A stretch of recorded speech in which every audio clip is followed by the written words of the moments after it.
আসসালামু আলাইকুম, welcome back to Shanto math solution. তো আজকে তোমাদের সামনে যে বিষয়টা নিয়ে আসছি সেটা হচ্ছে তোমাদের জিপিএ কিভাবে কাউন্ট করতে হয়। আজকের ভিডিওটা বানানোর মূল উদ্দেশ্য হচ্ছে এসএসসি পরীক্ষার্থীদেরকে নিয়ে। তারা অনেকে আছে যে এক দুইটা বিষয় পরীক্ষা খারাপ হলে তারা মনে করে যে তাদের A+ আসবে না। এসব কথা চিন্তা করে ডিপ্রেশনে পড়ে বাকি এক্সামগুলোও খারাপ দিয়ে আসে, কিন্তু বাস্তবতা এমন নয়। প্র্যাকটিক্যালি চিন্তা করলে এক থেকে দুইটা সাবজেক্ট খারাপ হলেও প্লাস পাওয়া যায়। কিভাবে প্লাস পাওয়া যায় সেটা নিয়ে আজকের ভিডিওতে আমরা আলোচনা করব। কিভাবে তুমি খুব ইজিলি তোমার জিপিএ তুমি বের করবে সেটাই দেখাবো আজকের ভিডিওতে। চলো জিপিএ কাউন্ট করে দেখাই। তো দেখো, প্রথমেই আমরা জিপিএ গ্রেডিং সিস্টেমের রেশিওটা নিয়েছি। তারপর একজন স্টুডেন্টের প্রতিটি বিষয়ের প্রাপ্ত নম্বর নিয়েছি। এটা আমি ইচ্ছে মতো নিয়েছি। তো তুমি যত পাবা তো তোমার নাম্বারগুলো এখানে বসিয়ে তুমি ক্যালকুলেশন করবে, ঠিক আছে? তো দেখো, এখানে প্রথমে দেওয়া আছে বাংলা। এখানে বাংলা বলতে কি বোঝাচ্ছে? বাংলা বলতে এখানে বাংলা প্রথম পত্র এবং দ্বিতীয় পত্র বোঝাচ্ছে, ঠিক আছে? বাংলার মধ্যে এই দুটো পত্র। দেখো, আমি প্রথমেই কি করছি, এখানে বাংলা প্রথম পত্রে ওই স্টুডেন্ট 78 পেয়েছে, দেন এইখানে দ্বিতীয় পত্রে 85 পেয়েছে। দেখো, দুইটা যোগ করলে হচ্ছে 163। কারণ আমরা জানি বোর্ডে যে জিপিএ গ্রেডিং সিস্টেমটা আছে সেইখানে ওরা কী করছে, বাংলা প্রথম পত্র এবং দ্বিতীয় পত্র যোগফল তাকে এভারেজ মান দিয়ে কী করছে, হিসাব করছে। কিভাবে দেখি, বাংলা প্রথম পত্রে কত পাইছে 78, বাংলা দ্বিতীয় পত্রে পাইছে কত 85। এই দুইটার যোগফল কত 163। তো 163 যদি আমরা,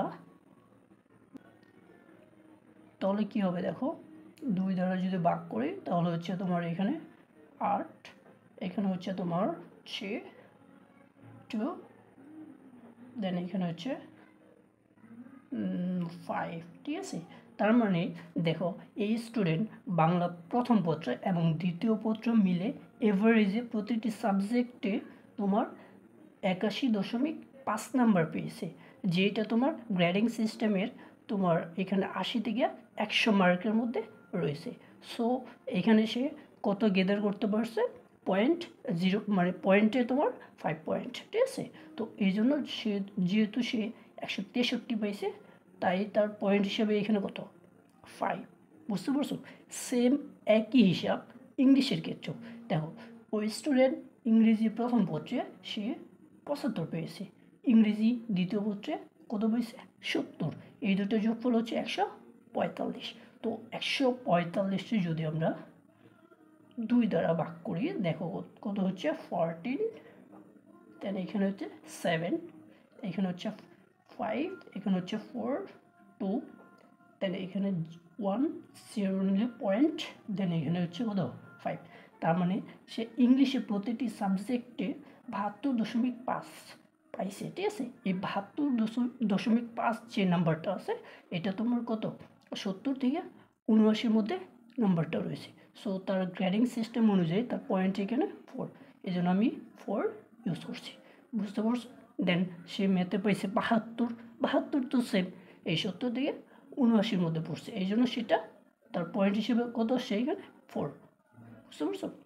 দেন ধরো ফিজিক্সে সে 88 পাইছে, 88 অবশ্যই কি প্লাস, অর্থাৎ গ্রেডিং সিস্টেম অনুযায়ী তার হচ্ছে এখানে 5 পয়েন্ট। দেন কেমিস্ট্রিতে 85, এখানে কি 5 পয়েন্ট। বায়োলজিতে কত 87, এখানেও 5 পয়েন্ট। দেন বিজিএস অর্থাৎ বাংলাদেশ গ্লোবাল স্টাডিজ, মানে যেটাকে আমরা বলি বাংলাদেশ ও বিশ্ব পরিচয়, সে এখানে পেয়েছে 70।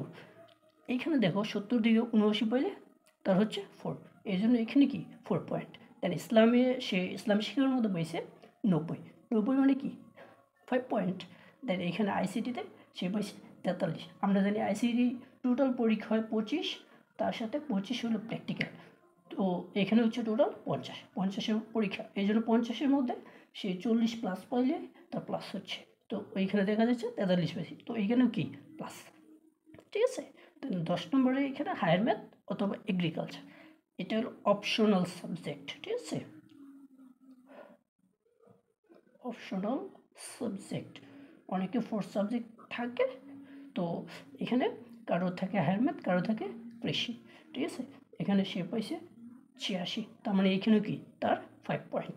এখানে একটা জিনিস তোমাকে অগ্রিম জানাইছি, সেটা হলো কেউ যদি এই অপশনাল সাবজেক্টে ফেল করে, মানে 33-এর নিচে -33 এর নিচে হয়, ঠিক আছে, তাহলে আমরা যেই নিয়মটা জানি সে ফেল হয়। বাট অপশনালে কেউ যদি -33 নিচে থাকে, কখনো টোটাল নাম্বারে টোটাল জিপিএতে সে কখনো ফেল করে না, কারণ আমরা জানি অপশনাল সাবজেক্টে কোনো ফেল নাই, ঠিক আছে।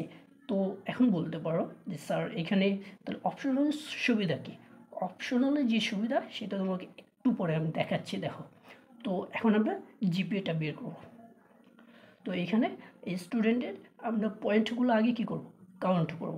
দেখো সে প্রথমে এখানে 5 পেয়েছে, তারপরে 4, তারপরে 4, তারপরে কত 5 5 5 4 5 5 5। তো আমরা এটা যোগ করে নিই। দেখো এখানে 5, 1টা 2টা 3টা 4টা 5টা, 1 2 3 4 5 6। আমরা অপশনালটা আপাতত বাদ রাখি, ঠিক আছে। এটা অপশনাল ছাড়া আমরা হিসাব করব। 1টা 2টা 3টা 4টা 5টা 6টা, 5 6 30, ঠিক আছে। তাহলে আমরা 4 পয়েন্ট কত হয়েছে 1 2 3 3 4 12, ঠিক আছে। তার মানে সে টোটাল এইখানে পয়েন্টে পাইছে 42, ঠিক আছে।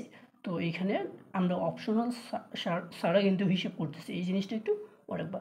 তো অপশনাল ছাড়া এটা যদি বাদ দিই, তাহলে এখানে টোটাল সাবজেক্ট হচ্ছে 9টা। দেখো আমরা যদি এখন 9 দিয়ে যদি এটাকে ভাগ করি 42-এ, দেখো কত আসতেছে। এখানে হচ্ছে 4 9 36 4, দেন এখানে বিয়োগ করলে হচ্ছে 6, ঠিক আছে। এখান থেকে এক্সট্রা একটা 0 আনলে এখানে কি পয়েন্টে দিতে হবে। এখানে 6 9 54 6, দেন এটা বিয়োগ করলে এত, সেম একই কাহিনী আসতেছে। তার মানে তাহলে দেখো অপশনাল ছাড়া মানে উইদাউট ফোর্থ সাবজেক্ট, তার মানে এই যে আমরা একটা স্টুডেন্টের মার্কগুলো নিছি, তো সে উইদাউট ফোর্থ সাবজেক্ট বা অপশনাল সাবজেক্ট ছাড়া সে এখানে কত 4.66 পয়েন্ট পেয়েছে, ঠিক আছে। এখন একটু আগে যেটা বলছি যে অপশনাল সুবিধা কী, সেই জিনিসটা একটু তোমাকে বোঝাই। তো এখানে সে টোটাল এই পর্যন্ত তার মানে পয়েন্ট ছিল 42, সে হায়ার মেধেও 86, তার মানে 5 পয়েন্ট পেয়েছে, আমরা যোগ করে রেখেছে। তো 42 আর এখানে হচ্ছে তোমার 5, তো টোটাল হচ্ছে তোমার 47, বুঝতে পারছো। আর আরেকটা জিনিস, বোর্ডের নিয়ম অনুযায়ী আমরা জানি কোনো একটা স্টুডেন্ট যখন অপশনাল সাবজেক্টে যে পয়েন্টটা পায় সেটা থেকে 2 বিয়োগ করতে হয়। তাহলে এই স্টুডেন্ট অপশনাল সাবজেক্টে 86 পাইছে, তার মানে পয়েন্ট হিসেবে 5। তো এখান থেকে যদি আমরা 2 বিয়োগ করি, তাহলে নিশ্চয়ই সে এখানে কি 3 পয়েন্ট পেয়েছে। তার মানে কি এখান থেকে আমাদের কি করতে হবে, এই টোটাল যে পয়েন্ট সেটা হলো 47 থেকে যদি আমরা 2 বিয়োগ করি, তার মানে সে টোটাল পাচ্ছে কত 45, বুঝতে পারছো। তো এই 45টা আমরা কি কত দিয়ে ভাগ করবো, সেইটা হলো সবচেয়ে বড় কোশ্চেন, ঠিক আছে। তো আমরা যখন আমি একটু কি বলছি যে হায়ার ম্যাথে একটা সুবিধা কি, এই হায়ার ম্যাথে তুমি যে পয়েন্টটা পাইছো সেইটা থেকে কি 2 বিয়োগ করতে হবে। 2 বিয়োগ করে নিয়েছি, দেন এই যে আমরা 2 বিয়োগ করে নিলাম, এরপরে আমাদের এই অপশনাল সাবজেক্টটা টোটালি কি বাতিল হয়ে যাবে। তার মানে এটাকে ছাড়া আমরা হিসাব করবো, এটাকে ছাড়া কয়টা সাবজেক্ট আছে 9টা। 9 দিয়ে আমরা এখন ভাগ করবো, দেখো টোটাল পয়েন্ট তার কত 5 9 45, তার মানে কত 5, বুঝতে পারছো। তো করলে এখানে হচ্ছে 0। তার মানে দেখো এই স্টুডেন্টের অপশনাল সাবজেক্ট নিয়ে উইথ ফোর্থ সাবজেক্ট, তার অপশনাল সাবজেক্ট নিয়ে তার টোটাল জিপিএ আসতেছে কত জিপিএ 5, বুঝতে পারছো। তো টোটাল যে হিসাবটা এটা তোমার অপশনাল সাবজেক্টের উপর অনেকটাই ইফেক্ট ফেলে। তো অপশনালে সবসময় চেষ্টা করবো যেন ভালো করার জন্য, ঠিক আছে। আই হোপ বুঝতে পারছো। এভাবেই কিন্তু বোর্ডে তোমাদের রেজাল্ট তৈরি হয়ে থাকে।